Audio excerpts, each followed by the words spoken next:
इस सेशन में हम सीखेंगे माइक्रोसॉफ्ट के यूनिवर्सल एप्स मेन्यू के बारे में।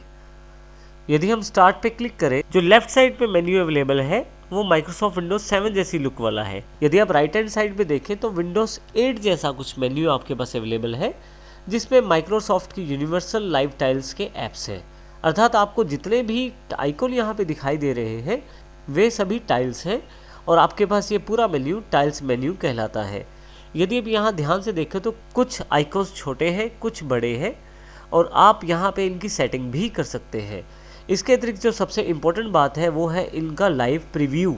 ये मेरा जो आइकॉन है ये फ़ोटोज़ को रिप्रेजेंट करता है, परंतु फ़ोटोज़ फोल्डर पे जाए बिना ही मैं यहाँ पे प्रीव्यू देख सकता हूँ, जो मुझे जानकारी देता है कि यहाँ पे ये फ़ोटोज़ पड़ी है। इसी प्रकार से नीचे यहाँ पे मनी नाम का एक लाइव टाइल है, जिसमें आज की डेट के शेयर्स के भाव क्या हैं उसकी जानकारी भी मेरे पास यहाँ अवेलेबल है। नीचे की तरफ न्यूज़ का एक मेन्यू है जिसमें लाइव न्यूज़ की जानकारी मुझे मिलती रहती है। एक एक्सबॉक्स का गेम ऐप है जिसमें एक्सबॉक्स की गेम से संबंधित जानकारी मुझे मिलती है। तो इस प्रकार काफ़ी सारी लाइव टाइल्स हैं जहाँ मैं इन्फॉर्मेशन को लाइव या स्लाइड शो के रूप में देख सकता हूँ।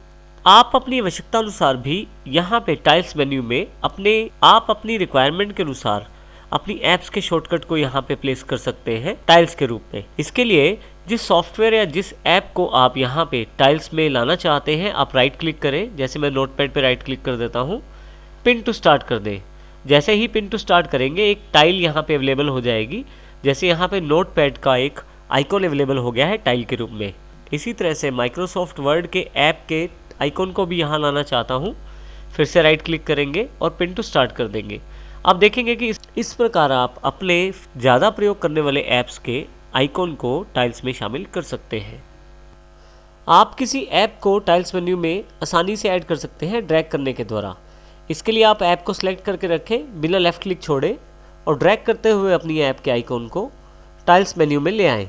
जैसे ही आप छोड़ेंगे तो आपके देखेंगे कि यहाँ पे टाइल्स मेन्यू में आकर उस ऐप का आइकॉन ऐड हो गया है।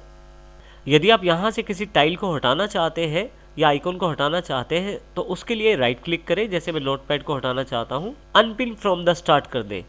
तो जैसे ही आप अनपिन फ्रॉम द स्टार्ट करेंगे आपके पास ये टाइल हट जाएगी। इसी तरह से वर्ड में भी अनपिन फ्रॉम स्टार्ट कर देता हूँ मैं। मेरे पास ये दोनों आइकॉन हट गए हैं और यहाँ इन आइकॉन्स को हटाने से, इन टाइल्स को हटाने से स्टार्ट बार में शामिल जो पहले से मेरे पास आइकॉन है उन पे कोई भी असर या उन पे कोई भी प्रभाव नहीं पड़ेगा। इसके अतिरिक्त यदि हम किसी आइकॉन या किसी टाइल पे राइट क्लिक करें तो हमारे पास काफ़ी सारे ऑप्शन अवेलेबल हो जाते हैं।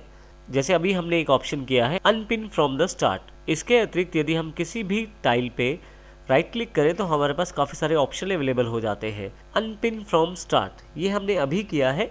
इसके अतिरिक्त मैं अपनी टाइल को रिसाइज भी कर सकता हूँ। रिसाइज में मेरे पास 4 ऑप्शन अवेलेबल है। अभी आप देखेंगे कि यहाँ पे लार्ज ऑप्शन सिलेक्टेड है। अभी मैं इसको स्मॉल कर देता हूँ तो जो टाइल है वो बिल्कुल छोटे से रूप में यहाँ पे स्मॉल आइकॉन के रूप में अवेलेबल हो गई है। फिर से राइट क्लिक करता हूँ रिसाइज पे मीडियम, तो मीडियम रूप में मेरे पास अवेलेबल हो गई है। और देखिए यहाँ पे स्लाइड शो भी उसका एक्टिवेटेड है। फिर से मैं राइट क्लिक करता हूँ और वाइड कर देता हूँ। ऐप के आइकॉन की चौड़ाई बढ़ गई है और उसने अपने स्पेस को फिक्स कर लिया है। यदि मैं इसे और बड़ा करके देखना चाहता हूँ तो रिसाइज लार्ज, तो आप देखेंगे फिर से उसी शेप में मेरे पास टाइल अवेलेबल हो गई है जिस शेप में पहले थी। आपकी टाइल पे जो स्लाइड शो दिखाया जाता है आप उसको डिसेबल भी कर सकते हैं। उसके लिए आप राइट क्लिक करें, टर्न लाइव टाइल ऑफ का एक ऑप्शन अवेलेबल है। यदि मैं इसे क्लिक कर देता हूँ तो आप देखेंगे फ़ोटोज़ का प्रीव्यू यहाँ पे नहीं दिखाया जा रहा। यदि मैं फिर से प्रीव्यू देखना चाहता हूँ तो फिर से राइट क्लिक करूँगा और टर्न लाइव टाइल ऑन कर दूंगा। यदि मैं यहाँ राइट क्लिक करके फिर से टर्न लाइव टाइल फीचर्स को ऑन कर लेता हूँ तो आप देखेंगे कि स्लाइड शो फिर से अवेलेबल हो गया है। इस प्रकार आप किसी भी टाइल का आप स्लाइड शो या प्रीव्यू ऑफ या ऑन कर सकते हैं। यहाँ मैं अपनी आवश्यकता अनुसार इन टाइल्स को ऊपर नीचे ड्रैग भी कर सकता हूँ। जैसे कि मैं इसको नीचे लाना चाहता हूँ तो माउस का लेफ़्ट क्लिक प्रेस करके रखता हूँ और अपने सुविधा अनुसार इसे नीचे ले आता हूँ। यदि इस टाइल को मुझे ऊपर लेके जाना है तो इसको मैं ऊपर भी लेके जा सकता हूँ। इस प्रकार आप अपनी आवश्यकता अनुसार इसे रीअरेंज कर सकते हैं। देखिए मैं यहाँ से फिर से वापस ले आता हूँ और इस पिक्चर वाले टाइल को फिर से ऊपर ले जाता हूँ। इस तरह से मैं अपनी आवश्यकता अनुसार इन चीज़ों को रीसेट कर सकता हूँ। हल्का सा इसको ऊपर ले आता हूँ ताकि ये ऑर्डर में लग जाए। इसके अतिरिक्त हम यहाँ पे यदि ध्यान से देखें, माउस जब आप ऊपर लेके जाते हैं इस ग्रुप के ऊपर या यहाँ पे, तो आपके पास जानकारी दी जाती है ग्रुप के बारे में। जैसे कि यहाँ पे लाइफ एट अ ग्लांस एक ग्रुप का नाम है और यहाँ पे मैं क्लिक करके इस ग्रुप का नाम चेंज भी कर सकता हूँ। इसी तरह से यहाँ पे क्लिक करके भी चेंज कर सकता हूँ। यहाँ पे मैंने ग्रुप का नाम नहीं रखा है तो यहाँ मैं क्लिक करूँगा और यहाँ कुछ मैं नाम रख देता हूँ और एंटर करते ही ये ग्रुप का नाम फाइनल हो जाएगा। इस प्रकार से मैं इस ग्रुप को आसानी से नाम इसका रख सकता हूँ।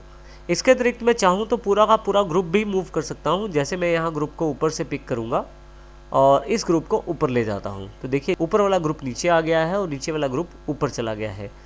इस प्रकार से टाइल्स मेन्यू को आप अपने अकॉर्डिंग व्यवस्थित कर सकते हैं, ऑर्गेनाइज कर सकते हैं अपनी आवश्यकता अनुसार।